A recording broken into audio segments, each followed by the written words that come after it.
അതൊക്കെ സർക്കാർ കാര്യങ്ങളാണ്.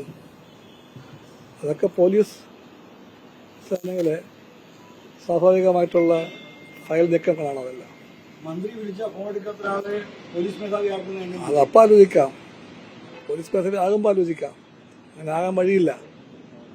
കാരണം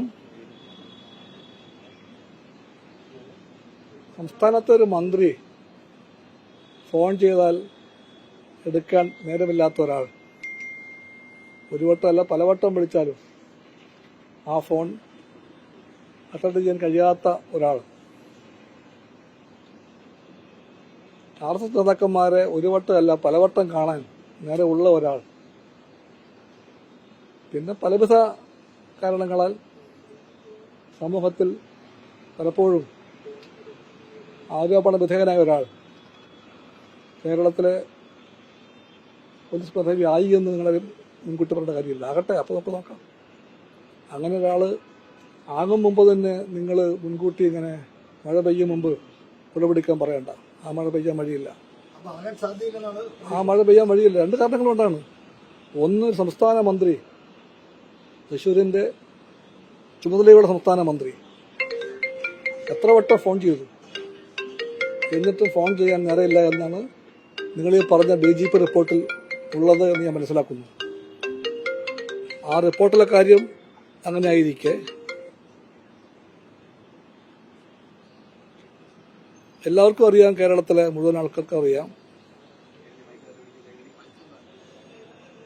ഒന്നിലേറെ പ്രാവശ്യം ഒന്നിലേറെ RSS നേതാക്കന്മാരെ അങ്ങോട്ട് പോയി കണ്ട ഒരാൾ, എന്തിനു വേണ്ടി കണ്ടുവെന്ന് ഇന്നും ആർക്കും വ്യക്തമല്ലാത്ത അത്തരം കൂടിക്കാഴ്ചകൾ പങ്കാളിയായ ഒരാൾ, അങ്ങനെ ഒരാൾ കേരളത്തിന്റെ DGP ആകുമെന്ന് നിങ്ങളൊക്കെ പറയുന്നു. അതേപ്പറ്റി പ്രതികരിക്കാൻ പറയുന്നു. ഞാൻ പറയുന്നു, ആ മഴ പെയ്യും മുമ്പ് കുടപിടിക്കാൻ ഞങ്ങളില്ല. സാധ്യത കുറവാണ്. പോലീസ് മേധാവി ആക്കാതിരിക്കാൻ ഒന്നിലധികം കാരണങ്ങളുണ്ട്. അല്ല, ഇതെല്ലാം അറിയുന്ന ഒരു ഗവൺമെന്റ് അല്ലേ ഇവിടെയുള്ള ഗവൺമെന്റ്. ഇവിടെയുള്ള ഗവൺമെന്റ് ഒരു ഇടതുപക്ഷ ഗവൺമെന്റാണ്. ആ ഗവൺമെന്റിന് തീർച്ചയായിട്ടും ഗൗരവമുള്ള കാര്യങ്ങളെ അങ്ങനെ തന്നെ കാണാൻ കെൽപ്പുണ്ട്. നയിക്കുന്ന മുഖ്യമന്ത്രിക്ക് ആ രാഷ്ട്രീയ കാഴ്ചപ്പാടുണ്ട്. ആ ഗവൺമെന്റിന്റെ ഉള്ളടക്കമായിട്ടുള്ള എല്ലാ പാർട്ടികൾക്കുമുള്ള കാഴ്ചപ്പാട്. അങ്ങനെ നോക്കുമ്പോൾ നിങ്ങൾ പറയും പോലെ, മാധ്യമങ്ങൾ ഊതിപ്പെരുപ്പിച്ച് പറയും പോലെ ഒരു അത്യാപത്ത് വന്നുവെന്ന് ഞങ്ങൾ ധരിക്കുന്നില്ല. വരുമ്പോൾ എപ്പോൾ കാണാം. നിലമ്പൂർ ഉപതെരഞ്ഞെടുപ്പ് ഇന്നലെ ചേർന്ന CPI എക്സിക്യൂട്ടീവിൽ വിശദമായി വിലയിരുത്തി. വിശദമായിട്ടുള്ള എന്ന് പറയാറായിട്ടില്ല. ലഭ്യമായിട്ടുള്ള വിവരങ്ങളെല്ലാം വെച്ച് ഒരു പ്രാഥമികമായ വിലയിരുത്തലുണ്ടായിട്ടുണ്ട്. അതുകൊണ്ട് മാത്രം അത് പൂർത്തിയായിട്ടില്ല. മലപ്പുറം DCയോട് ഞങ്ങൾ ആവശ്യപ്പെട്ടിരിക്കുകയാണ് അതിൻ്റെ എല്ലാ വിവരങ്ങളും പഠിച്ച് റിപ്പോർട്ട് തരാൻ. ആ റിപ്പോർട്ട് കിട്ടിക്കഴിയുമ്പോൾ ഞങ്ങൾ അടുത്ത ഘട്ടത്തിലേക്ക് കടക്കും. എന്തായാലും അത് ഗൗരവമായിട്ട് പാർട്ടി കാണുന്നുണ്ട്. ഒരു പരാജയമാണത്.